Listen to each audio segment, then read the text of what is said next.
Duetkan Prabowo Subianto dengan Anies Baswedan di Pilpres 2024. Pasti menang. Ketua Umum Partai Gerindra, Prabowo Subianto, disyaratkan maju sebagai calon presiden Capres 2024 mendatang.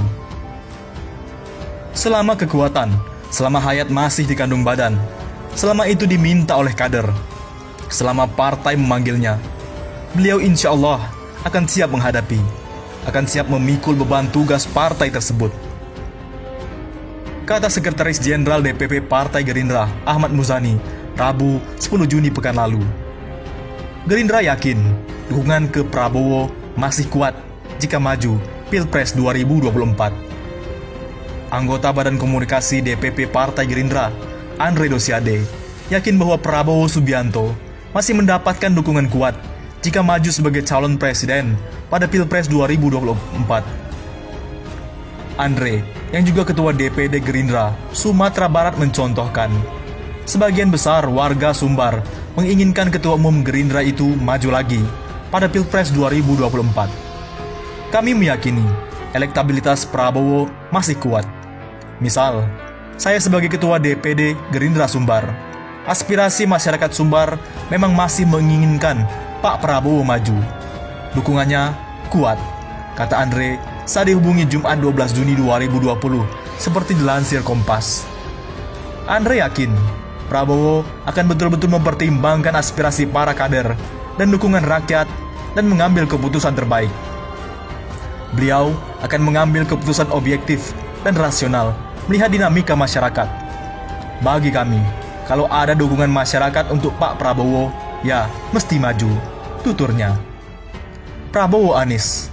Sementara itu, Ketua DPP Partai Gerindra Desmond Junaidi Mahesa mengusulkan Ketua Umumnya Prabowo Subianto bisa berduet dengan Gubernur DKI Jakarta Anies Baswedan sebagai pasangan Capres dan Cawapres di 2024. Paling bagus menurut saya, Prabowo Presiden dan Anies Wapresnya. Nah, itu yang paling bagus, ujar Desmond kepada wartawan beberapa waktu lalu. Desmond mengatakan, Anies merupakan sosok yang memiliki kemampuan dan integritas, sama seperti halnya Prabowo Subianto. Jadi selain saya kenal, dua-duanya punya kapasitas, katanya. Bagaimana menurut kalian? Masih layakkah Prabowo maju menjadi Capres 2024? Anies cuma Wapres? Menurut pengamat, beginilah peta politik di 2024 oleh Dr. Jerry Masi MA, PhD. Saya lihat beberapa peluang di luar ibu kota, ada Ganjar Pranowo, Ridwan Kamil, maupun Gubernur Khofifah Indar Prawangsah. Anies Baswedan juga berpeluang besar. COVID-19 adalah representasi capres. Dua tokoh milenial yakni Erick Thohir dan Sandiaga Uno. Alasan mendasar kecepatan, kesiagaan sampai ketepatan mengambil polisi and decision, kebijakan dan keputusan menjadi kartu as. Erick, tokoh milenial potensial yang kredibel. Mantan bos klub raksasa Italia, Nerazzurri Inter Milan ini, punya kemampuan memimpin yang apik. Lihat saja bagaimana dia membersihkan BUMN, bahkan merestrukturisasi perusahaan plat merah ini dari 142 menjadi 107 perusahaan. Peran media sangat besar, mendongkrak popularitas dan elektabilitas. Saat ini, 3 gubernur ini kerap muncul di layar kaca, dan ini menjadi magnet politik dan ada daya magis politik. Dengan mulai surut bahkan turunnya elektabilitas Prabowo, bahkan PDIP, ini menjadi sinyalemen positif bagi fitur lain. Kemapanan, ketegasan, dan visioner menjadi poin penting penilaian publik pada Pilpres 2024 mendatang. Saya nilai, saat ini rakyat butuh bukan sekedar imaging politikal, politik pencitraan, tapi political action, tindakan politik. Bukan hanya umbar janji atau politik jual kecap, bahkan politik daging sapi, tapi the real politik. Saya prediksi swing voters, atau yang lebih dikenal dengan pemilih mengambang, akan meningkat pada pemilu 2024. Data statistiknya, pada 2019 yakni 13% bertambah undecided voters. lantaran sejumlah undang-undang yang digodok tak sesuai dengan keinginan dan kemauan publik. Sebut saja RUU Haluan Ideologi Pancasila atau HIP, Undang-Undang Omnibus Law yang ditolak kaum buruh, Undang-Undang Pemindahan Ibu Kota Baru, Kesehatan, Pajak, Tenaga Kerja, soal Perpres nomor 40/2004 tentang BPJS, Undang-Undang Tapera nomor 4 tahun 2016, belum lagi 12 RUU KUHP, kontroversi dari santet sampai aborsi. Jelas, ini akan sangat merugikan partai-partai besar. Belum lagi Perpu nomor 1 2020 tentang pandemik COVID-19. Ini barangkali akan menurunkan kredibilitas partai pendukung pemerintah. Boleh jadi swing voters dan undecided voters bisa mencapai 30%. Yang mana pada 2019 mencapai 25%.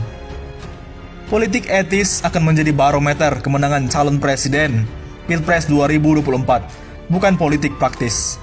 Menurut saya, publik tak butuh NATO, no action, talk only. Tapi TLDM, talk less, do more. Pasalnya rakyat kerap jadi kelinci percobaan. Tokoh konservatif lainnya adalah Rizal Ramli.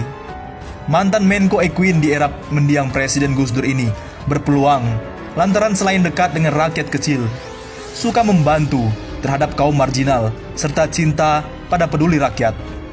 Beliau tipikal bukan hanya pencitraan, tapi tindakan nyata. Rizal, calon alternatif dari kalangan profesional, akademisi dan aktivis. Suara lantangnya membela kelompok terzolimi menjadi acuan pada Pilpres 2024. Calon Presiden Rakyat 2019 lalu, ini memang tak didukung partai di parlemen, tapi aura politiknya cukup kuat. Untuk calon ketua parpol, maka Surya Paloh cukup berpotensi lolos pada 2024 ini. Salah satu tokoh dari parpol ini berpotensi maju pada bursa Pilpres 2024. Untuk The Giant Party atau partai raksasa, Golkar akan sangat sulit untuk lolos. Erlangga membuat kebijakan kartu prakerja 5,6 triliun, serta kurang berhasilnya memimpin Golkar akan sangat sulit baginya untuk bersaing. Malahan, Bambang Susatyo yang lebih berpeluang. Manajemen partai ini sepengetahuan saya kurang afdol. Itulah alasan utama yang membuat partai tertua ini jumlah kursinya anjlok atau jeblok pada Pileg 2019. Barangkali agak berat bagi Airlangga untuk lolos. Pemilu 2019 total perebutan kursi DPR RI naik dari 560 menjadi 575 kursi. Saat dipimpin Airlangga, Golkar hanya sanggup mendapat 85 kursi. Menurut saya, turun jauh dari penempatan target 110, bahkan masih jauh lebih baik dari aktual pendapatan kursi Partai Golkar pemilu 2014 yang masih mengantongi 91 kursi. Tidak hanya itu, perolehan kursi provinsi secara nasional disebutnya juga menurun. Golkar hanya mendapat 309 kursi dari total 2.207 kursi yang diperebutkan. Berbeda dengan pemilu 2014, Golkar masih meraup 330 kursi. Sementara Jawa Timur atau daerah Green Zone, zona hijau, masih akan dikuasai PKB, Jateng Red Zone, PDIP, Jabar White Zone, Gerindra dan PKS, Banten, Yellow Zone, Golkar. Jakarta adalah wilayah White and Red Zone. Kekuatan ini bisa bergeser pada Pilpres 2024 jika melihat road mapping politik saat ini. Tetap, daerah perang politik di Jawa tetap seru. Jabar dengan pemilih terbanyak 33,2 juta, Jatim 30,9 juta, Jateng 27 juta, Jakarta 7,7 juta pemilih, Banten 7,4 juta, dan Jogja 2,7 juta. Jadi total 118,8 juta. Bisa dibilang, pemilih di Pulau Jawa hampir 60% dari 192 juta pemilih pada Pilpres 2019 lalu. Jika Ganjar berpasangan dengan Ridwan Kamil, maka 33 juta dan 27 maka ada 60 juta suara keduanya. Jika Khofifah Ridwan 63 juta, Ganjar Anies 34 juta, Anies Ridwan 40 juta, Khofifah Anies 37 juta, Ridwan Khofifah 60 juta. Lawan tangguh juga jika Prabowo Puan ditandemkan. Alasannya sederhana, kedua arah ini menguasai parlemen selain Golkar. PDIP meraup 128 kursi dan Gerindra 78 kursi pada pemilu lalu. Berarti perkawinan politik PDIP dan Gerindra. Jika dilihat gelagat Prabowo dengan merapat ke koalisi PDIP, ini setidaknya sinyalemen red and white akan berafiliasi politik. Itulah gambaran peta politik 2024. Indikator kemenangan terletak pada branding, market share politik, strategi, building isu, approaching political marketing, teamwork, dan political warfare. Bagaimana menurut pendapat Anda?